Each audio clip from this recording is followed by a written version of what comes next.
ninyo, ha? Hindi. Talaga po to, maghihiwalay na talaga kami. Oo, Napulot maghihiwalay ko na lang kami. yung singsing, kaya pinapakita ko sa kanya. Oo. Ito, oh. Teka. Diamond to, ah. Yan po yata yung hinahanap ni Mrs. Season. Mabuti pa siguro. Ipakita natin yan para malaman natin kung yan yung nawawala nilang singsing. Sige po. Halika na.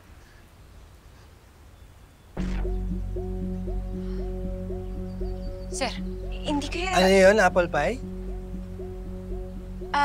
Buko pie? Hindi kaya nahulog lang talaga yung singsing? Iba lang yung iniisip natin. Pwede naman, pero... Paano natin mapapaliwanag yung kakaibang kilos ni Dayan tsaka ni Emil? Tapos yung initials pa nila, D and E. Sadali.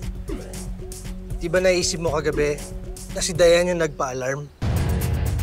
Paano kung pinalik lang nila yung singsing dahil alam na nila na sinusundan natin sila?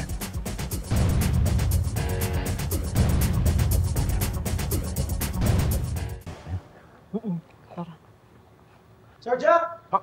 Miss Rose! Tinoy, Tess, Mabuti po naabutan namin kayo. May itatanong ho sana kami sa inyo. bakit? May problema ba? Wala pong problema, pero may napulot po kasi akong singsing sa CR. Gusto po naming malaman kung ito nga po ba yung nawawala ninyong singsing. Singsing, nasaan? Patingin. Ito po, oh.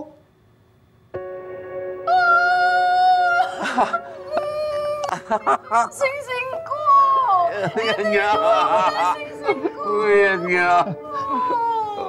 Oh, salamat sa inyo. Oh, maraming salamat. Oh, ulog talaga kayo ng langit, kayong dalawa. Hindi nyo lang alam kung gaano kahalaga ang halaga ng singsing na yan. Kailangan kayong bigyan ng pabuya.